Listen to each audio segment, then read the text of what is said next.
Yo YouTube, fais comme nous, sors la boîte de mouchoirs, parce qu'on a les 10 chansons les plus tristes du rap FR par le potager. Donc oublie pas de mettre un like, de share, de subscribe comme d'hab, et puis vas-y. Ça risque de verser des larmes là. C'est la rentrée. Fini les vacances, la plage, la bronzette, la piscine, direction l'école pour passer un diplôme inutile qui te servira à bosser au McDo ou dans le meilleur des cas, un taf de bureau sous-payé que tu vas faire pendant minimum 40 ans pour une retraite ridicule que tu es même pas sûr d'avoir. On perd chaque jour des minutes de soleil, dans pas si longtemps il fera nuit à 17h, il va pleuvoir tous les jours, faire froid. Ton daron est parti chercher des clopes il y a 15 ans, il est jamais revenu, personne ne t'aime, tu es seul. Et du coup, pour vous monter le moral, j'ai décidé de vous sortir le top 10 des chansons les plus tristes du rap français. Vas-y. Je suis nul en rapport humain. Alors, les choix de ce top 10 n'engagent que moi, hein, c'est totalement personnel. Je vous invite à laisser votre top personnel en commentaire et de surtout pas mettre et insérer le nom d'un rappeur random avec une chanson triste. 3 points d'interrogation. Ta mère. Pour l'ordre du classement, je prends en compte les textes, la musicalité et le clip s'il y en a un. En gros, s'il y a un clip qui existe, ça peut jouer dans le classement. S'il est beau, s'il est sympa, s'il apporte quelque chose, ça peut jouer. Il y aura une seule chanson par artiste dans ce top. Si vous voulez, c'est pour qu'il y ait le plus de diversité possible et c'est pour que je puisse passer le plus d'artistes possible. Hein, ça permet aussi à vous de vous faire découvrir soit des chansons, soit des artistes. C'est aussi le but de ces tops. Non, parce que si demain c'est numéro 1, on sait déjà. 10 meilleurs sons trap de France, il y aura que des sons de Caris en fait. Et les 10 sons, ce sera que du hors noir. C'est pas très intéressant en fait si tu veux. Il y aura tout type d'artistes de tout type d'époques différentes. Le seul point commun à tout ça, c'est le thème, la tristesse. Dans mon petit potager, ça pique rap. Du melon, de la tomate, la betterave. Wouh, wouh. Comment je vais faire si je les perds? Comment ferait-il si je partais? Un jour je vais voir partir ma mère, ça je peux pas l'imaginer. Qu'ils ont de la chance de DC's, sorti en 2017 sur l'album Pacifique. Cette chanson raconte l'histoire d'une personne qui a peur de perdre ses proches. C'est quelque chose qui pour elle lui est complètement insupportable. Vraiment, les mots qui ont été choisis par DC's dans le premier couplet, ils sont déchirants. Tu sens que la personne, c'est le pire de ses traumatismes, c'est perdre un être aimé. J'ai vu des proches perdre des proches, je pleurais de les voir pleurer. Leurs yeux s'éteignent comme des lampes torches, je vois la vie en accéléré. Ces corps qu'on pourra plus serrer, ces papiers de merde qu'il faut gérer. Franchement j'ai plus envie de rester, à quoi ça sert de faire semblant? J'ai plus envie de continuer, ou bien je vais le faire en titubant. Il y a un thème assez récurrent dans ce qu'il raconte, qui revient beaucoup sur l'album, c'est le côté où l'enfer c'est la vie, c'est notre passage sur terre, et la délivrance, la paix à tout ça, c'est la mort. C'est une fois qu'on est décédé qu'on peut trouver la paix. Mais qu'ils ont de la chance d'avoir quitté ce monde. Cette chanson elle est structurée en 3 couplets. Et ces 3 couplets ils reprennent des stades d'un deuil amoureux que j'avais déjà parlé dans la vidéo sur Nekfeu. Bon là c'est directement un deuil, du coup ça reprend un petit peu les mêmes étapes. Dans le premier couplet ça va être la colère, le déni, la peur. C'est très clairement le choc au moment où tu apprends la nouvelle. Je m'en fous que tu sois dans l'espace, je te préfère à mes côtés. Je perds le fil, je perds le temps, car avec lui tout s'en va. Passé, futur ou présent, je voulais tout le temps être avec toi moi. Je voudrais tout le temps être avec toi moi. Dans le couplet numéro 2, on est sur un couplet assez flou en termes de structure. Enfin, dans le sens où on sait pas si DC's se parle à lui-même ou s'il dialogue avec quelqu'un. On est sur une étape d'acceptation, de reconstruction. On a pris le choc, on l'a encaissé, maintenant on essaye d'aller de l'avant. Fais comme s'ils étaient là, ma douce, ne les rends pas tristes, ma douce, ma douce. Pour le dernier couplet, on est sur la dernière étape d'un deuil, on est sur l'intégration. Le choc est passé, on s'est reconstruit, on a intégré la nouvelle, on a accepté que la personne était partie. Maintenant on va de l'avant pour essayer de les rendre heureux là où ils sont, là où nos proches sont partis. Deviens heureuse, envoie des souvenirs à distance. Pacifique et je trouve incroyable. Pacifique c'est l'un des meilleurs albums de DC's de ces dernières années. C'est un album un projet à thème complet, très aquatique. C'est tout ce que j'aime dans DC's, c'est le meilleur de DC's qui a dans Pacifique. Je vous invite vraiment à l'écouter si vous connaissez pas Pacifique. Écoutez Pacifique, écoutez DC's. Numéro 9, Jul avec J'oublie tout. Jul. Et puis le son il commence par papara papara. Écoutez DC's. Numéro 9, Jul avec J'oublie tout.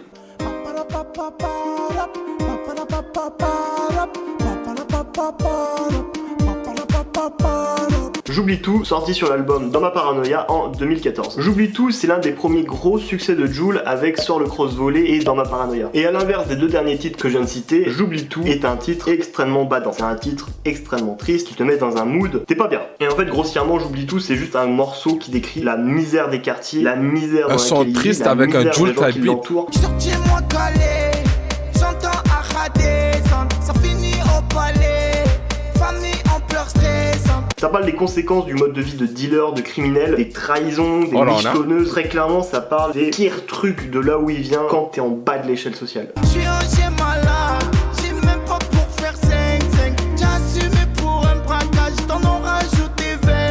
C'est Jul dans un moment de déprime qui fait le point sur sa vie, sur tout ce qui va pas, tout ce qui le rend malheureux et tout ce qui le touche directement ou indirectement dans sa vie, tout ce qui lui brise le cœur en fait. Ce soir j'oublie tout, cherche mange pas, je fais des détours.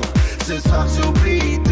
Et tout ça, il te le raconte avec ses mots. C'est raconté de manière simple. Et je te dis pas ça dans le sens péjoratif, mais plus dans le sens populaire. C'est un morceau très accessible. C'est ce qui explique en partie pourquoi il a fait 86 millions de vues avec cette chanson sans clip. Alors je sais ce que certains vont me dire, 86 millions de vues, oui, bon, c'est normal, Jul il fait toujours des millions de vues. On va pas banaliser 86 millions de vues. C'est le genre de chiffre que tapent certains américains avec un clip. J'oublie tout, c'est une chanson qui revient très souvent dans la discographie de Jul. L'ambiance, le mood dans lequel te met ce morceau, c'est quelque chose. T'es pas bien après. Non, t'es pas bien. C'est un classique de Jul, c'est un classique du rap français. C'est l'une des chansons les plus tristes du rap français. Numéro 8, Dinos avec Les Pleurs du Mal. Ouf, Dinos. Les Pleurs du Mal, sorti sur l'album Imani en 2018. Celle-là, je la connais pas. Pour résumer l'état d'esprit de Dinos sur cette chanson, je rappe toutes les larmes que je n'ai pas. Notez Jul et Dinos. On va écouter après. Les fois qu'elle m'a appelé, que recoudre mes plaies font un atelier. Bon, je rappe toutes les larmes que je n'ai pas pleuré. Je rappe toutes les larmes que je n'ai pas pleuré. Je rappe toutes les larmes que je n'ai pas pleuré. Alors, Les Pleurs du Mal, bien entendu référence aux Fleurs du Mal de Baudelaire. Cette chanson, c'est un constat amer de l'environnement de Dinos, de l'endroit dans lequel il a vécu, et même un constat personnel de sa vie à lui. C'est très profond, c'est très bien écrit. En fait, la vie nous a frappé en pleine figure, si bien que de fil en aiguille, on finit avec des points de suture. On priera le ciel, espérant qu'un miracle vienne. Et Yen ressente la tumeur, et moi, j'ai d'humeur irakienne. Et dans le deuxième couplet, on va être encore sur ce constat amer. C'est quand il va parler de la relation qu'a sa religion, la religion catholique, avec le passé colonial de la France et l'esclavagisme. Parce que sa religion, le catholicisme, elle lui est arrivée à travers l'esclavagisme et la colonisation de la France. Et lui-même, quand il s'en rend compte, quand il y pense, ça le foudroie, ça le tue, ça le broie de l'intérieur. À la base, on était rois, avec de l'or en guise d'habit. Ils sont venus nous piller, tout ça au nom du christianisme. Nos croyances sont pas les nôtres, elles sont juste esclavagistes. Croix de Perse, pas pour autant que j'irai au paradis. Et juste après, il va continuer sur ce constat extrêmement dur pour parler cette fois-ci des immigrés arrivés en France qui pensaient reprendre ce qu'on leur avait pris et qui au final juste alimentent le système dans lequel on est. Débarquer en France, pensant reprendre notre argent, mais on a fait tout l'inverse. On leur donne bien plus qu'avant, on aurait pu rester au bled et puis reconstruire l'Afrique. Mon nez du père au nom du fric et surtout pas du Saint-Esprit. Les Pleurs du Mal, c'est la chanson d'une personne désabusée qui ne croit plus en les promesses extérieures, qui ne croit plus en rien, surtout pas les promesses des politiques. J'ai eu ce genre de réflexion. T'imagines tes origines, des rois, des héritiers, des grands hommes, et t'es reclassé comme homme normal, c'est comme ça fait pas de sens. On nous a pris tout notre or, tout notre argent, toutes nos ressources. Maintenant, on est l'un des continents les plus pauvres. Je capte mal le principe, tu vois, c'est comme, ça fait pas de sens. Dans le refrain, il leur adresse un message qui est plutôt assez clair. Alors je n'attends plus rien de personne.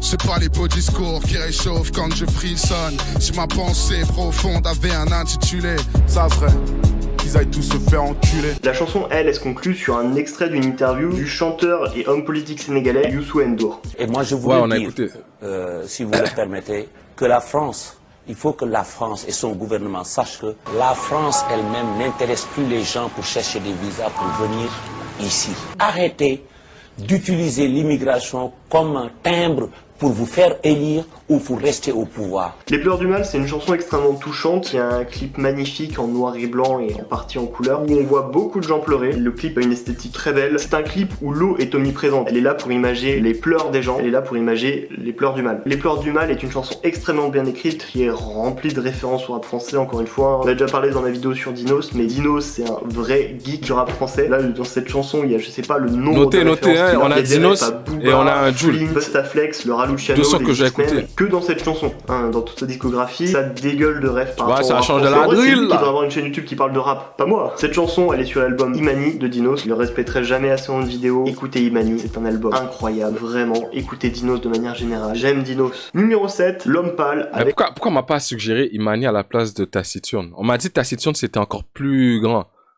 Taciturne c'était bon. J'ai préféré Stamina que Taciturne. Ce qui est bizarre. Et perso, personne m'a conseillé Imani. Et j'aurais voulu peut-être l'écouter s'il y a des sons tristes comme ça. Là.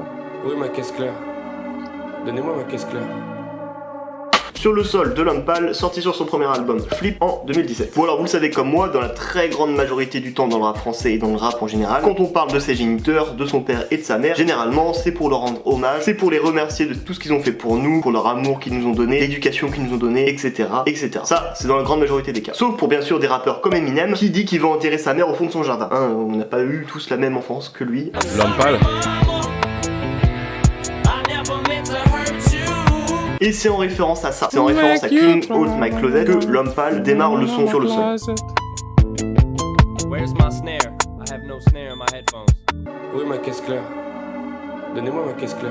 Alors il le fait pas dans le sens arrogant, dans le sens je suis le Eminem français, c'est dans le sens j'ai un truc équivalent à raconter avec ma mère. Alors perso, Sur le sol, c'est une chanson qui m'a énormément marqué quand je l'ai écoutée la première fois. Parce que je ne m'y attendais absolument pas du tout. Surtout que c'était c'est le dernier son de l'album Flip, qui est son premier album. J'avais passé un excellent moment à écouter Flip, et du coup je m'étais dit oh le dernier track, passons à un agréable moment pour conclure ce premier album. Yes. T'es-tu déjà dit que la mort de ta mère te ferait du bien? Moi oui, pourtant qu'est-ce que je l'aime. Ce morceau raconte l'une des périodes les plus sombres, les plus noires de la vie de L'Homme Pâle. Ça s'est déroulé pendant qu'il était enfant, début d'adolescence. C'est une période où sa mère était gravement malade et où il a dû s'occuper de lui-même tout seul. 8h du matin, quelques cahiers dans la main, j'enjambe ma mère sur le sol. J'ai même pas l'air embêté, j'encaisse mal la vérité, je dis des mensonges à l'école. Au niveau de la structure du morceau, chaque couplet raconte une chose précise. Dans le premier couplet, c'est vraiment cette période noire qui nous décrit de A à Z. Et je me souviens, ce qui m'avait énormément marqué à l'époque, c'était le premier couplet. Il racontait des choses terribles, des choses horribles, mais il le racontait d'une manière extrêmement calme, extrêmement détachée. Et cette opposition entre la gravité de ce qu'il raconte et sa réaction à tout ça, ça rajoute une ambiance encore plus glauque, encore plus terrible à tout ce qu'il raconte, je trouve. Seul dans mon appart, honnêtement, ce qui m'empêche de dormir, c'est pas le tonnerre. Non, c'est de me relever, juste pour être sûr qu'elle respire encore. Quand je fais nuit blanche avec mes cauchemars, y'a que mes rêves qui s'endorment. Bonne nuit les gens nord. Quand je fais nuit blanche avec mes cauchemars, y'a que mes rêves qui s'endorment. Quand je fais nuit blanche avec mes cauchemars. Et que mes rêves qui s'endorment. Bonne nuit les gens normaux. J'ai l'habitude de prendre mon petit déj en dormant. C'est drôle, à chaque bouchée j'ai envie de vomir. Petite salope de boule au ventre, tu vas me laisser tranquille. Dans le second couplet, il va plus te parler des conséquences de tout ça. Du fait qu'il arrive pas à se pardonner les pensées qu'il a eues sur sa mère, ou encore l'envie d'autodestruction qui a suivi. Eh man, tu veux un double scoop quand je prends ma mob alors que je suis pété à la mort, c'est pas de l'inconscience, non, c'est que j'en ai rien à foutre, mourir j'en ai rien à foutre, je touche du bois quand vient le feu, je touche du fer quand vient la foudre, je connais mieux la fouche qu'un Oh my god. Je touche du bois quand vient le feu, je touche du tonnerre, je touche du fer quand je... Y'a la... What? Je touche du bois quand vient le feu, je touche du fer quand vient la foudre, je connais mieux la fouche qu'un infirmier. Regardez. Regarde une façon de représenter le suicide. Quand le mauvais s'en vient, au lieu de essayer de l'esquiver, lui, il veut le prendre chest premier, tu vois? God damn! Regarde une façon d'exprimer le suicide, bro. Je touche du bois quand vient le feu, je touche du fer quand vient la foudre, bro. God damn, bro. C'est fort, c'est fort. Soin palliatif, si elle m'emmène c'est sans regret, on verra ce que mes cendres créent. Le troisième couplet, c'est en quelque sorte la guérison. Le travail qu'il a été fait sur lui-même, la musique qui l'a aidé à aller mieux, le fait qu'il pardonne à sa mère. En gros, ce qu'il nous raconte, c'est que les cicatrices sont encore là et qu'il va devoir apprendre à vivre avec. Je me disais, pour trouver de la rime, je dois trouver la paix. Mais d'abord faut que j'appelle tous les hôpitaux pour trouver ma mère. Je suis dans ma bulle à présent, j'ai pas choisi qu'on m'adulte, j'ai pas choisi d'être un adulte à 13 ans. Alors L'Homme Pâle raconte tout ça sans trop de détails. Alors il y a une part de pudeur. Moi, normalement dans mes chansons, je donne très peu de détails, même dans le morceau Sur le sol, je sais pas si c'est à celui-là que tu fais référence, mais c'est le morceau le plus intime, qui parle de ma mère beaucoup. Et dans ce morceau-là, je raconte pas grand-chose en fait, c'est plus l'émotion, un état émotif en fait. Et que ce soit voulu ou pas, d'une certaine manière, ça permet que, vu qu'on n'a pas trop de détails sur l'histoire, sur la maladie de sa mère, ça fait que énormément de gens, je pense, peuvent se reconnaître là-dedans. Enfin bref, c'est un morceau extrêmement lourd, sentimentalement parlant, c'est un morceau extrêmement triste. Ce morceau, il est sorti pour moi à l'apogée de L'Homme Pâle. Flip, pour moi, c'est son apogée. Et je vous invite vraiment à écouter cet album, parce que je sais qu'il y a beaucoup de gens qui catégorisent L'Homme Pâle comme un rappeur pour personnes de festival qui ont une couleur de peau très blanche. Rap de Yankee. Mais L'Homme Pâle, c'est pas qu'un rappeur qui pose connu sur le retour, c'est aussi un très bon rappeur, très bon chanteur. Et Flip est pour moi son meilleur projet. Numéro 6, Damso avec Amnésie. Ouh. Ah. Damso, sorti en 2016 sur son album Batterie Faible. Amnésie de Damso a été samplé de A Heard a Sigh de Cortex. C'est pas le même Cortex, c'est pas celui que tu penses.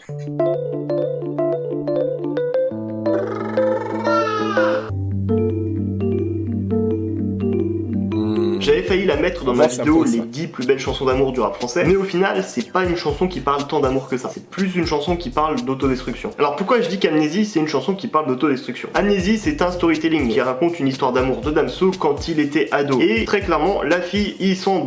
Quand Damso a dit je suis plus dans le suce-moi et concentre-toi, vous savez à quel point c'est venu me chercher? Des fois la meuf là, tu veux juste la baiser, c'est fini. Mais tu sais pas toutes les retombées que ça fait sur elle. Battez les couilles, hein, voilà. Il en avait rien à faire d'elle, il la négligeait. Aussi bizarre que cela puisse paraître, après la bargaine, je voulais qu'elle disparaisse. Elle voulait qu'on s'aime, mais je ne voulais pas. J'étais le dernier à faire le premier pas. On bat les couilles, hein. Rien à foutre. Sauf qu'à force d'être repoussée et négligée par Damso, la fille qui vit extrêmement mal la situation et qu'on peut aussi deviner fragile psychologiquement, finit par se suicider. Le jour de son suicide, je n'en revenais pas. La veille, elle voulait que je la prenne dans mes bras, mais je suis pas doué dès qu'on s'éloigne des draps. Damso a pas réalisé la mort de la fille sur le moment. Il le dit lui-même et il s'en battait les couilles le jour de l'enterrement. Le jour de l'enterrement, je m'en battais les couilles. Bizarrement, c'est comme si je chantais pas les coups. On bat les couilles, hein. Alors Damso, c'est pas un monstre insensible qui détruit tout sur son passage. Jusqu'à l'époque, c'était un ado et il s'est absolument pas rendu compte de l'ampleur de ce qui venait de se passer. Et c'est des années et des années plus tard qu'il s'est rendu compte de l'ampleur de ce qui s'était vraiment passé et que petit à petit, il a été rongé par les remords. Mais les années passaient plus lourdes et la tâche. Je la trouvais pas bonne et je voulais qu'elle le sache. Dans la méchanceté, je me sentais si bien. J'étais loin d'imaginer son quotidien. Le poids des remords, il est si fort que pour lui, elle est morte à cause de lui. Et du coup, il se réfugie dans la drogue pour oublier, pour tenter d'oublier tout ça. La phrase « je fume pour oublier que j'ai tué », elle est terrible. Depuis, je fume pour l'oublier. Je fume pour oublier que je l'ai tué. Alors pourquoi est-ce que je dis que c'est une chanson qui parle d'autodestruction? Dans le deuxième couplet, il est presque plus question de la fille ou de comment elle est morte, mais de comment Damso gère ses démons et comment le poids de la culpabilité le pousse dans la violence, la drogue réaction et à la mort de la femme. Patate dans le menton. J'ai pris ce qu'il avait dit pour un content. Premier braquage sans trop faire exprès. Ce fils de putain n'avait pas d'espèce. La chanson se finit sur 3 mots. I love you. 3 mots que la fille voulait entendre de la bouche de Damso. 3 mots qui auraient pu suffire pour potentiellement éviter la mort à cette fille. C'est le je t'aime le plus terrible du rap français. C'était la dernière fois que je sentais son pouls. Elle était morte et pourtant je lui ai dit I love you. Le clip d'Amnésie est magnifique. Le fait de pas montrer les visages mais juste des parties du corps, ça donne une esthétique que je trouve incroyable. Vraiment, la manière dont ça a été tourné, la manière dont c'est montré, la qualité des images, c'est un des plus beaux clips du rap français pour moi. Alors le clip a malheureusement été supprimé de la chaîne de Damso pour cause de droits d'auteur, parce qu'il y avait un sample dont il n'avait pas les droits. Vous pouvez toujours facilement le trouver sur YouTube, mais si vous le cherchez en bonne qualité, en très bonne qualité comme il était d'origine, vous pouvez le trouver sur Vimeo. Et il n'y a pas que Nekfeu qui va sur Vimeo. Équipe chargée comme vidéo, tu nous casses les couilles comme Vimeo. Numéro 5, PNL avec Zulu Cheng. Zulu Cheng. Zulu Cheng. Zulu Cheng de PNL, sorti en 2019 sur leur album Deux Frères. Zulu Cheng, c'est une chanson où les deux frères vont faire un peu le bilan de leur vie. Et là où c'est très intéressant, c'est que les deux frères portent pas le même regard sur tout ce qui leur est arrivé dans leur vie. Ah ouais, je suis bon qu'à écrire des textes de merde. Les gens nous aiment, un peu plus sans la misère. NOS dans son couplet parle de ses regrets, du temps qui passe, de son nouveau statut avec la musique, de sa future fin de carrière dans la musique aussi. Alors après au niveau du ton, c'est extrêmement fataliste, c'est très noir, il n'y a pas d'espoir, il n'y a pas de rédemption possible. J'ai grandi dans le zoo, je suis niqué pour la vie. Même si je meurs sur une plage, je suis niqué pour la vie. Alors là-dessus c'est rien de nouveau, c'est présent depuis les débuts du groupe, mais là tu sens que c'est poussé un petit peu plus. Et là où NOS fait un bilan de leur parcours plutôt amer, Ademo lui va pratiquement consacrer tout son couplet à leur père. Sur l'épaule j'ai le Zoulou, pour pas oublier que je tiens d'un roi. Et ce couplet il est aussi magnifique, il est rempli de tristesse. Il nous parle du temps qu'il a consacré pour eux, du fait que leur père était là pour eux alors que leur mère les avait abandonnés, de tout l'amour qu'ils ont pour lui. C'est fou l'émotion ce couplet. Je t'aime, je t'aime, je t'aime. Je rêve d'effacer tes cicatrices. Et surtout à plusieurs reprises, Ademo évoque le côté religieux en parlant du paradis. Il dit clairement qu'il est prêt à refuser le paradis si son père n'y est pas, ou qu'il est carrément prêt à donner sa place pour que son père aille au paradis. En termes de sacrifice, je pense qu'on atteint le sommet. On peut pas faire plus fort en termes de sacrifice. Ce monde serait moche sans toi, et je refuse le paradis si t'y es pas. Alors ce couplet, c'est une vraie déclaration d'amour à leur père, c'est hyper émouvant. Si ça te touche pas, t'as pas de cœur, ou t'as pas de père. Mais là on en revient au même point qu'au début de la vidéo.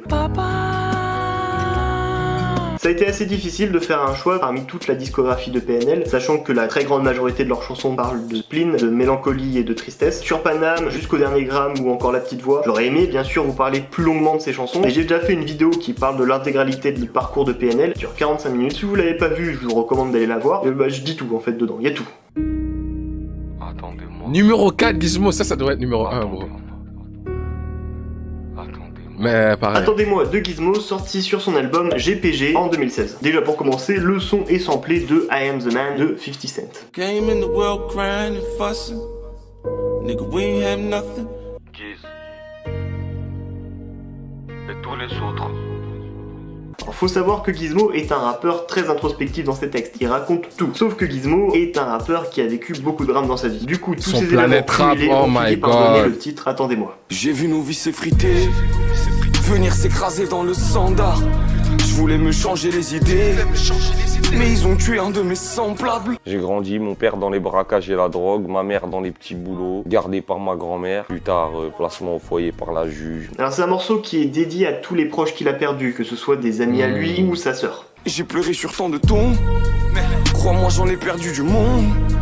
Je croyais qu'on avait rien à craindre, mais ça s'est fait en 30 secondes. Quand il dit attendez-moi, il s'adresse à ses proches. Il leur dit attendez-moi encore un peu, je vais pas tarder à vous rejoindre, il me reste plus beaucoup de temps sur Terre. C'est hyper sombre. Attendez-moi, attendez-moi, vous me manquerez à jamais. L'interprétation de cette chanson, elle est hyper importante aussi. Gizmo, il le vit le morceau, et quand il le joue en live, il le pleure. Attendez-moi,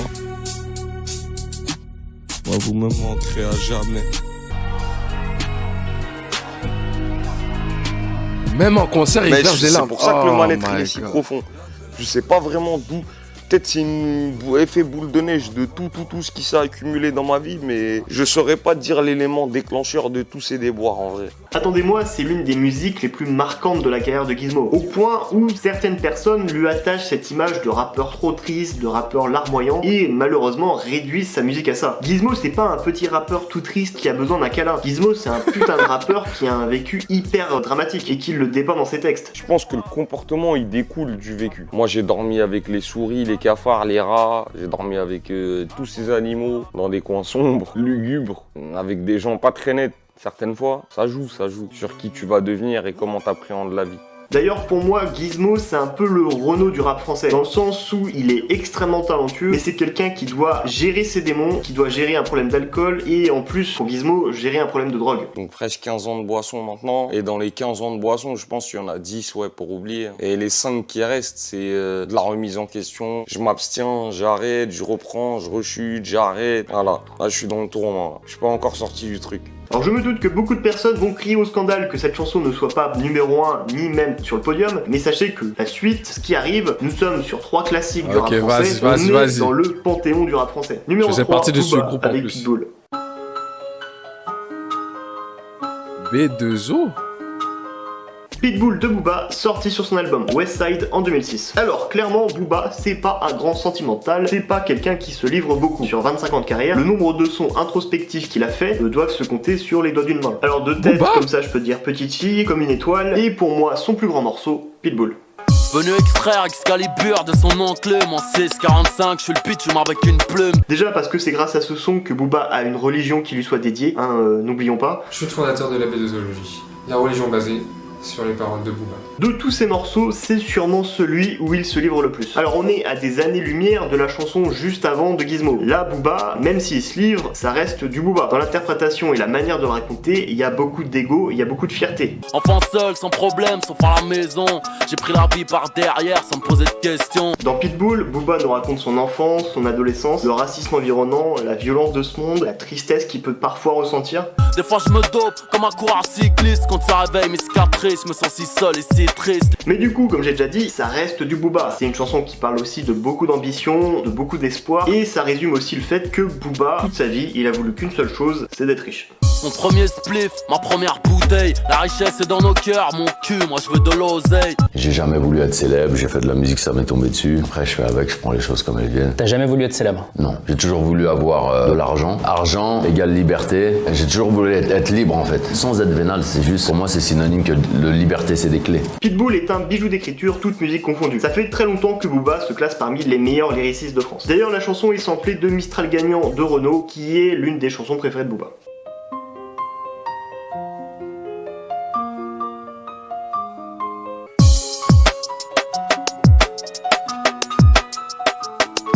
Évidemment Mistral Gagnant qui a été samplé sur Pitbull. Ouais, ma chanson préférée. Booba a d'ailleurs pas juste repris l'instru. À plusieurs reprises, il fait des références à la chanson d'origine pour bien marquer la différence entre l'enfance de la fille de Renaud qui est blanche et son enfance à lui en tant que métisse. Les bons mecs fabuleux, compliqué chez le marchand, 45 et Minto, caramel à 1 franc. Tout commence dans la cour de récréation.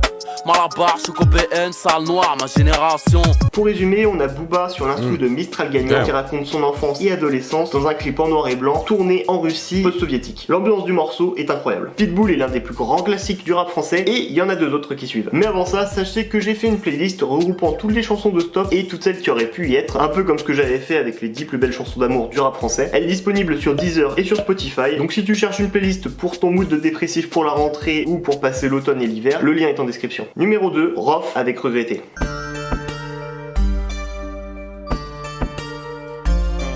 Regretté de Rof, sorti en 2005 sur l'album Au-delà de mes limites. C'est l'un des plus grands classiques de Rof et du rap français de manière générale. Un morceau de 8 minutes sans refrain et c'est un peu une spécialité pour lui. D'ailleurs les morceaux fleuve comme ça avec un seul couplet sans refrain de 8 minutes, c'est quelque chose de très rare maintenant aujourd'hui dans le paysage musical français. Et c'est en fait le seul truc qui pourra me faire dire que le rap français c'était mieux avant. Je suis né poussière et je repartirai poussière. Et le soleil se lèvera en même temps que la misère. Frère, t'es parti. Dans Regretté, Rof parle de beaucoup de choses. Il parle de religion. Je vais pas rigoler. Mais à l'époque, Rof, il lui manquait une dent. Hein? Et quand j'écoutais ce son, il y a un bâtard, vous savez ce qu'il a dit? Il a dit, il a une dent, il te mord, tu chopes le tétanos, ça va être comme ça. Si je retrouve la réaction, yo, c'est pas, en fait, c'est drôle, oui, mais c'est pas le moment. Il parle de ses proches, il parle du quartier, il parle des gens du quartier. Live. Du chagrin de son fils qu'elle a vu sortir pour plus jamais revenir. Parti trop tôt, sans dire au revoir à la famille, au poteau. Comme Gizmo dans Attendez-moi, il parle aussi beaucoup des proches qu'il a perdus. Que ce soit violemment, par accident ou par maladie, Rof a vécu beaucoup de décès dans sa vie. J'ai perdu beaucoup de gens, la plupart violemment. C'est le J-Kid. Yo, y'a pas un modèle qui peut mettre un timer carton jaune à CLJ. C'est un morceau introspectif, très imagé. Ce morceau, c'est vraiment Rof qui te raconte une histoire qui est tragique, mais qui est extrêmement bien écrite. Je vis chaque jour de ma vie comme si c'était le dernier. Et quand mon fils me sourit, c'est comme si c'était le premier. Alors j'ai découvert Rof à peu près à cette époque en 2006. J'étais un tout jeune auditeur de rap de 11 ans. J'étais moche, j'avais 0 meuf, je savais pas du tout ce que je voulais faire dans ma vie. Mais le soir, quand j'écoutais Regretté de Rof, dans mon lit, j'écoutais Rof rapper son vécu pendant 8 minutes. Et bah à chaque fois, je pleurais, à chaque fois. Et j'ai pleuré pas mal de fois avec Rof. Bon, ces dernières années, c'était pour d'autres raisons. Hein. C'est reparti comme en 46. C'est mon âgé Doc P qui est là. Il m'a parlé d'un gars du rap français. Il m'a parlé de Nekfeu. Nekfeu, tu rappes bien. Non, Migos, pour moi, c'est pas le meilleur rappeur, absolument pas. Alors, je suis obligé d'intervenir sur un truc. T'es pas du tout au courant qu'ils sont 3 dans Migos et que c'est le nom du groupe. C'est le nom du groupe. Ouais. Si tu veux qu'on plie un classique ensemble, écris le meilleur couplet de ta life, le meilleur couplet de ta vie. L'agression a eu lieu dans cette boutique d'une rue commerçante de la capitale. Un magasin de vêtements appartenant au rappeur français Booba. Son rival, le rappeur Rof, y entre avec une dizaine de personnes. Le vendeur de 19 ans est tabassé, il tombe dans le coma. Il met Foulek, Vitry, Padré du rap game, Cassos for life. On a le R de mon logo qui apparaît, c'est une première mondiale, qui apparaît au dos du téléphone. Il entoure Caïs, beau gosse, ferme ta gueule, t'auras rien. Anissa et Rof, Doug mariage mytho. Il est aussi performant que le téléphone d'autres gamins. Ouais, merci. Une grande marque. Malgré les nombreuses casseroles de ces dernières années, Rof reste l'un des rappeurs les plus importants de toute l'histoire du rap français. C'est un rappeur qui a un nombre incalculable de classiques, que ce soit en solo ou avec la Mafia Cafri. D'ailleurs, dans le clip Kerry James, 28 décembre.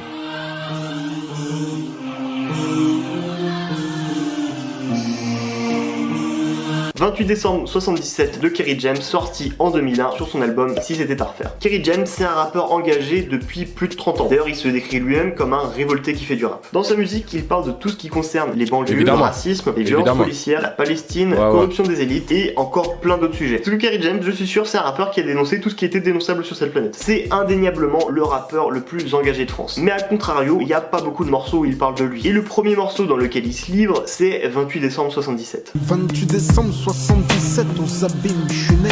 J'ai une famille plus proche des pauvres que d'être fortuné. Il est intime de ouf le morceau. Ouais. Il est intime, presque ça m'a. En fait, presque dérangeant. Presque dérangeant. Ouais. Et encore plus maintenant que je te connais et que en vrai t'es pas quelqu'un qui parle beaucoup. T'as vu, t'es plutôt posé et tout. Il raconte la vie et les épreuves qu'il a traversées en tant que jeune Guadeloupéen d'origine haïtienne qui est arrivé en métropole à 7 ans et qui a grandi en banlieue dans une certaine précarité. Dans un pavillon, ma mère louait une seule pièce, car rideau séparé, 30 mètres carrés au plus. Dans ce truc-là, on était 5, vivant dans la promiscuité. Ouvrir un frigidaire vite, me demande pas si je sais ce que c'est. Mais maman nous a jamais laissé crever de faim. Maman a toujours subvenu à nos besoins. Pour notre bonheur, elle a sacrifié le sien. Étonnant ce que l'on peut faire par amour pour des gosses. Il y a un mec qui m'a dit un jour, t'as fait l'album de la honte, qu'on peut pas écouter en voiture, dehors, on doit l'écouter chez soi. C'est quoi? Tranquille. Alors je peux pas détailler tous les thèmes de cette chanson, elle est extrêmement vaste, elle dure presque 10 minutes. Il parle du milieu et la précarité dans lequel il a vécu, de comment il est arrivé dans le rap, de ses premiers méfaits, de la mafia Cafri, de sa conversion à l'islam, des proches qu'il a perdus, de l'amour qu'il a pour sa mère et encore plein d'autres trucs. Avant je portais pas de Nike Air, mais plutôt des chokers. Mon style vestimentaire provoquait des sourires moqueurs, ce qui développait en moi très vite la rage de vaincre, la rage d'exister, l'envie de réussir. C'est une chanson qui est très calme à certains moments, très intense à d'autres, qui va te faire passer par pas mal d'émotions, mais ce qui va vraiment te marquer, ça va être son vécu et tout ce qu'il a traversé. C'est très clairement le morceau le plus intime de toute sa discographie.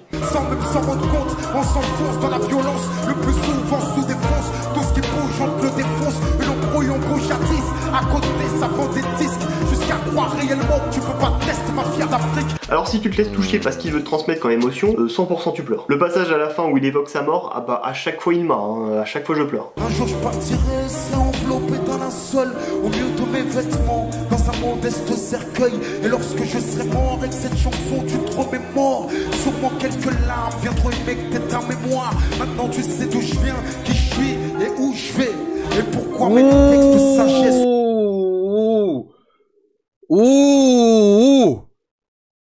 Maintenant tu sais d'où je viens, qui je suis et où je vais. Tu sais d'où je viens, mes origines, Kerry James Haïti. Tu sais qui je suis, Kerry James rappeur activiste. Et où je vais, le paradis, fini la terre, fini l'enfer. C'est puissant, c'est lourd quand même. Et où je vais. Et pourquoi mes textes de sagesse sont imprégnés d'une famille plus proche d'être pauvre que d'être fortuné. 28 décembre 77, aux abîmes, je suis né. Et à une date que j'ignore, un jour je partirai. Dans sa très grande discographie, il y a bien sûr d'autres chansons émouvantes dans lesquelles il se confie, comme par exemple Postscriptum. Mais très clairement, il n'y en a aucun qui est aussi intime que 28 devancé, Fianso. 28 décembre 77 est pour moi la chanson la plus triste et la plus émouvante du rap français. D'ailleurs, son album Si c'était à refaire est un monument du rap français. Je vous invite vraiment à l'écouter. Kerry James, de manière générale, est un rappeur qui a influencé énormément de rappeurs de la scène. Merci. J'aurais aimé vous parler de rechute, de réflexion basse. On laisse un like comme d'hab, vous pouvez le voir. Attendez. Potager, on laisse un like, l'équipe. Et moi, perso, si je devais choisir un son triste qui m'a fait ressentir des sentiments inoubliables, faut que ça soit dans The. C'est la partie, est-ce que c'est la partie où est-ce qu'il boit un peu? Faut que je trouve le titre. Il boit et tu... Attends, est-ce que c'est celui-là? Réflexion basse! Réflexion basse.